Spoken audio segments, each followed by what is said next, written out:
kita berencana untuk memberikan hadiah yang layak bagi pemburu koruptor, sehingga yang memburu koruptor bukan hanya aparatur dari KPK. Hai guys, apa kabar semuanya? Semoga sehat selalu guys. Oke, langsung aja kita tonton bareng-bareng dulu guys. Assalamualaikum warahmatullahi wabarakatuh. Salam.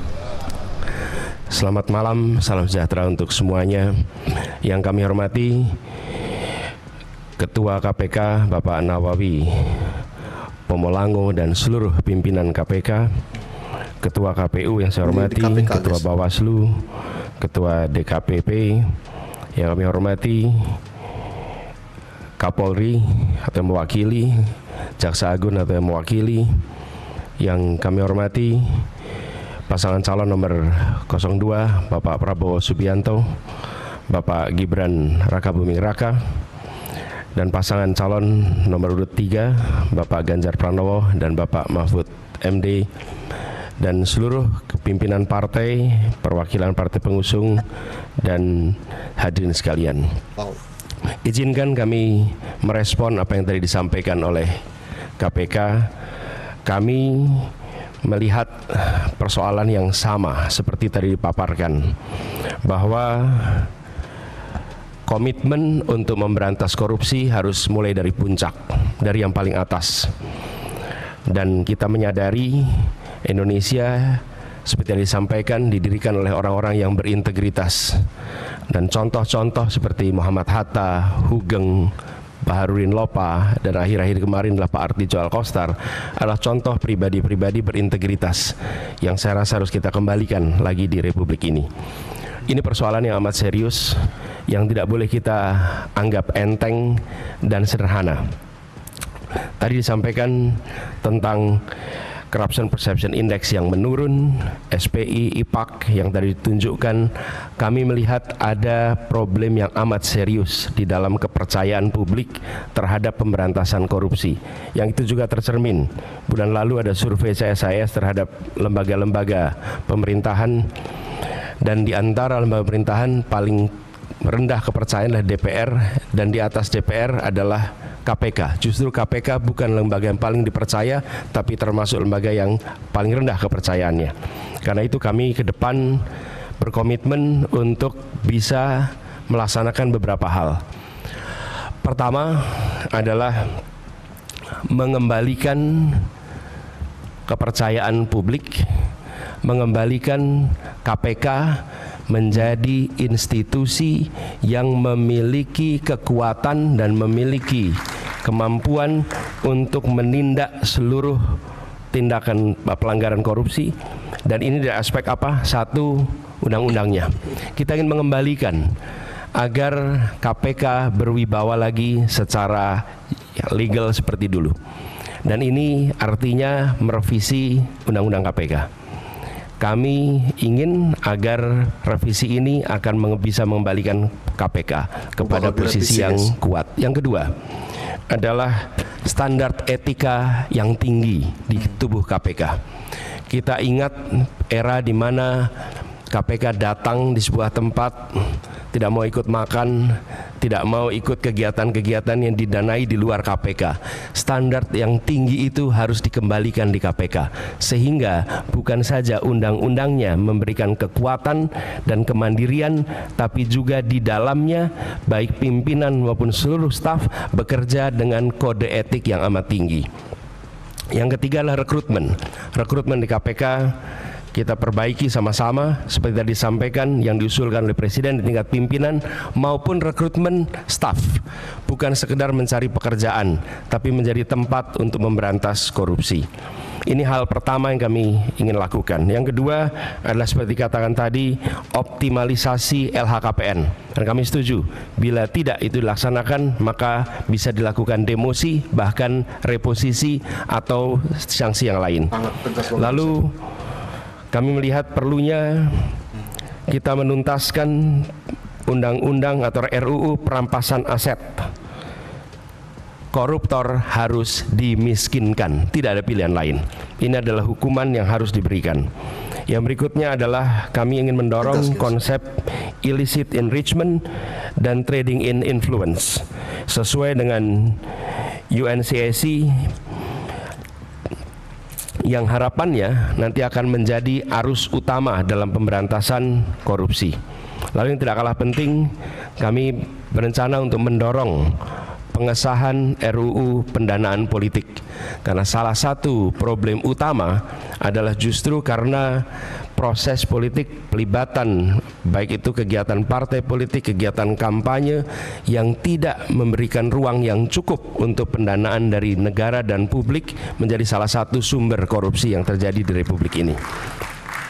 Kemudian kita berencana untuk memberikan hadiah yang layak bagi pemburu koruptor, sehingga yang memburu koruptor bukan hanya aparatur dari KPK, kepolisian, dan kejaksaan, tapi semua pihak yang ikut melaporkan, memburu, mereka mendapatkan reward yang setara. Ini adalah komitmen kami terkait dengan pemberantasan korupsinya. Yang berikutnya adalah terkait dengan sektor-sektor utamanya. Pemberantasan korupsi harus diselesaikan di semua sektor, tapi kami melihat ada beberapa sektor utama yang harus diawalkan. Pertama adalah aspek pendapatan negara. Kami melihat penting sekali adalah aspek ini dilakukan tindakan yang serius, pajak, cukai, PNBP. Kemudian sektor sumber daya alam khususnya dan sumber daya laut. Yang ketiga adalah sektor pangan, karena korupsi di sektor ini berdampak amat besar kepada kesejahteraan seluruh rakyat Indonesia. Yang berikutnya adalah yang ketiga, sektor layanan dasar, pendidikan, kesehatan, infrastruktur. Ini memiliki efek yang amat besar pada kualitas pendidikan, kualitas pelayanan kesehatan, bahkan kualitas perekonomian karena infrastruktur yang terganggu oleh praktek-praktek korupsi. Berikutnya adalah bisnis ilegal, judi, narkoba, dan lain-lain. Inilah sektor-sektor utama yang dalam hemat kami perlu menjadi perhatian di dalam pemberantasan korupsi. Jadi Bapak Ibu sekalian yang kami hormati, kami berkomitmen bukan sekedar karena saat ini dalam tanggung jawab untuk menjadi calon presiden, calon wakil presiden, dan dimintai komitmennya di KPK. Perlu kami sampaikan bahwa komitmen kami untuk memerangi korupsi sudah dimulai sejak zaman dulu. Zaman mahasiswa aktif untuk memerangi praktek-praktek korupsi di era KKN merajalela. Ketika kami bertugas sebagai akademisi, rektor, maka kami menetapkan mata kuliah anti korupsi sebagai mata kuliah wajib yang harus diambil oleh setiap mahasiswa, dan waktu itu bekerja sama dengan KPK. Barangkali menjadi satu-satunya universitas di Indonesia, bahkan mungkin di dunia, yang menjadikan mata kuliah anti korupsi sebagai mata kuliah wajib. Dan tujuannya seperti disampaikan oleh Pak Nurul Gufron tadi, di aspek pendidikan kita ingin memangkas suplai potensi koruptor, dan bila itu dikerjakan, harapannya dalam jangka panjang kita akan bisa mencegah potensi itu. Yang berikutnya, ketika kami bertugas di DKI, kami membentuk yang disebut sebagai Komisi Pencegahan Korupsi Ibu Kota, KPK Ibu Kota. Ini dikerjakan untuk kita mencegah praktek korupsi yang ada di dalam institusi Pemprov DKI Jakarta. Jadi Bapak Ibu sekalian kami hormati, soal ini adalah soal serius, bukan soal untuk main-main, bukan soal untuk guyonan. Ini adalah persoalan korupsi yang amat mendasar yang harus dibereskan. Dan kami tegaskan bahwa komitmen yang kami sampaikan di sini adalah komitmen kami melanjutkan apa yang sudah kami kerjakan selama ini, bukan semata-mata karena ditugasi menjadi pasangan calon presiden, tapi ini adalah komitmen lama yang akan kami teruskan. Dan insya Allah ketika kami ditugaskan, maka integritas menjadi faktor nomor satu dalam penentuan pribadi-pribadi di pemerintahan, termasuk ketika penyusunan kabinet, dalam penyusunan pimpinan-pimpinan lembaga, termasuk dalam mengusulkan nama-nama menjadi anggota KPK, pimpinan KPK. Ini semua bagian dari komitmen kita untuk mengembalikan agar kepercayaan rakyat pada pemimpin, kepercayaan rakyat kepada pemerintahan bisa pulih kembali. Dan dengan kepercayaan itu kami yakin Indonesia akan bisa meraih semua yang dijanjikan oleh kemerdekaan. Seperti yang disampaikan tadi, 4 hal itu hanya akan bisa tercapai apabila kita memiliki komitmen untuk menjunjung tinggi integritas, kompetensi.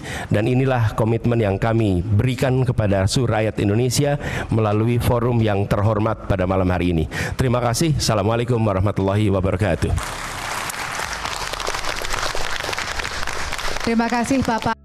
Wow, gitu guys ya, rencana Pak Anies nanti guys jika terpilih, maka undang-undang KPK bakal direvisi guys ya, menjadi berwibawa lagi kayak dulu guys ya. Mantap juga guys ya. Kemudian ada pula pemburu koruptor guys, diciptakan pemburu koruptor.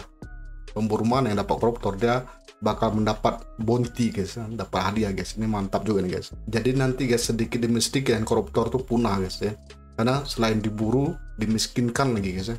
Jadi nanti kalau berhasil, KPK itu bakal berwibawa lagi guys kayak dulu guys. Mantap juga guys ya. Menurut kamu gimana guys? Jangan lupa berikan tanggapan, sanggahan, opini, dan kritik guys. Semoga itu bermanfaat bagi kita semua. Terima kasih udah nonton sampai akhir. Sampai jumpa lagi di video selanjutnya. Wassalamualaikum warahmatullahi wabarakatuh.